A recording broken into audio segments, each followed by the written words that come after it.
Dan Kaplan, Deputy Editor at SC Magazine. I'm here with Bob Carr today, who is the Chairman and CEO of Heartland Payment Systems. Hey, Bob. Hey, Dan. As you know, as everyone knows, Heartland suffered a record-breaking breach, and that was announced in January of 2009, in which some 130 million records were exposed. Since then, though, Heartland has parlayed that unfortunate event into really improving security within the payment industry, and we're here with Bob to talk about that.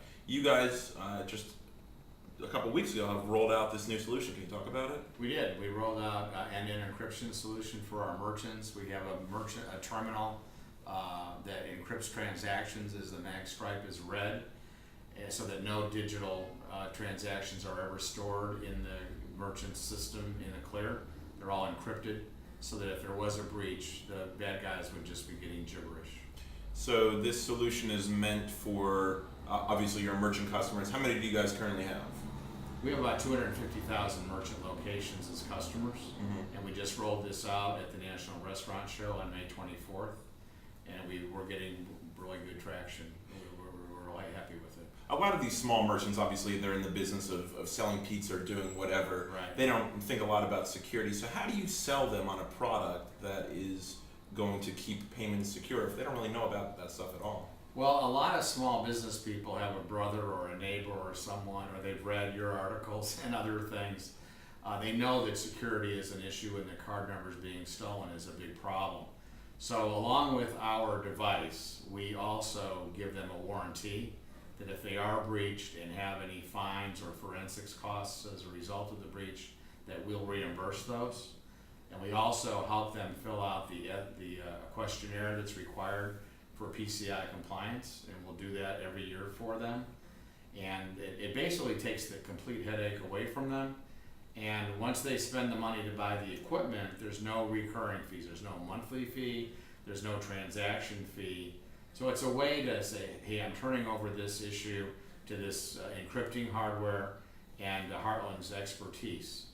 A lot of merchants are taking us up on it, and there's a big question, would they? We've invested millions of dollars on a risk that they would, and I think we're going to have a good outcome here. This whole notion of end-to-end encryption, that was something you were thinking about before the breach was you even knew about the breach. It was, with all the TJ Maxx and all the publicity of Hannaford's, it was clear that protecting data in storage wasn't enough. And so I started talking after the very unfortunate Hannaford's breach, where card numbers were being taken right from the point of sale registers before they ever got into the payments network. That was a new day, and we started looking for solutions then. And of course, once we learned that we were breached, we put full steam, 100% of our efforts into coming out with a solution. And we did we put out our first device in July of 2009, and we spent the next 7 or 8 months perfecting that. What else? What other positives have come out of the breach? Well, within the payment to industry, the extent that it's a positive, just a few weeks after the breach, I reached out to the National Trade Association for our industry and other potential organizations to work with, and found the Financial Services ISAC, Information Sharing and Analysis Center, which has government ties and ties to the financial community.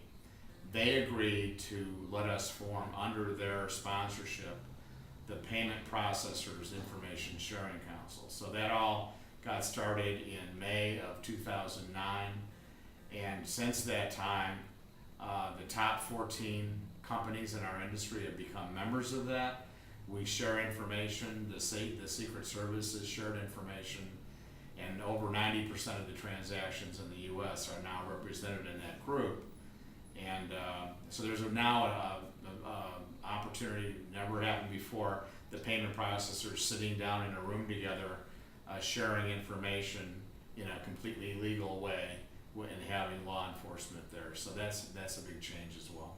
Let's talk about Heartland as a company, 18 months removed from the breach now.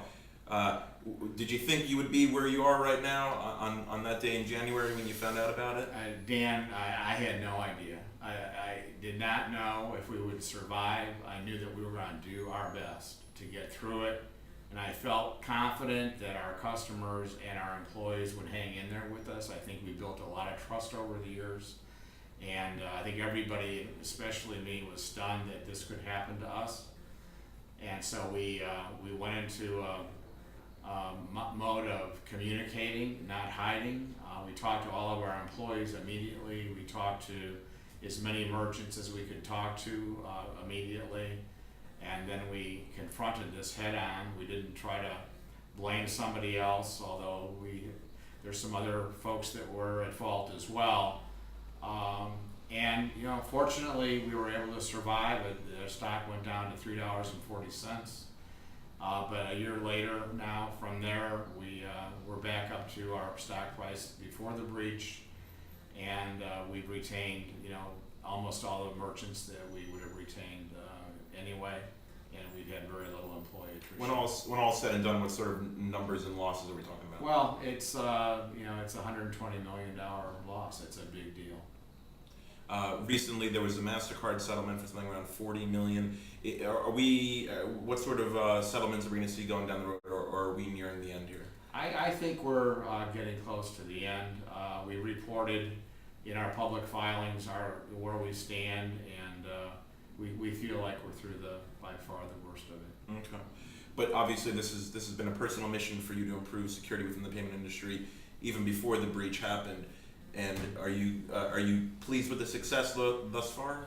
I have to say I'm stunned. I'm not stunned that our team was able to come up with a good solution, because we were already working on it. We've got some great leadership and a great team that was put together by Steve Elephant. What I am surprised is that the other payments processors have also become very engaged. There's a genuine difference of opinion on whether tokenization is better than EMV is better than end-to-end encryption, but these are great arguments to have. They're all better than doing nothing. Clear text is not good at all. We need to get rid of clear text out of the systems, and every competitor is trying to do that. I think it's a great thing for the industry. Okay, hopefully more good things to come. Thank you. Bob Carr, CEO of Heartland Payment Systems. Thank you for being with us. Thank you, Dan.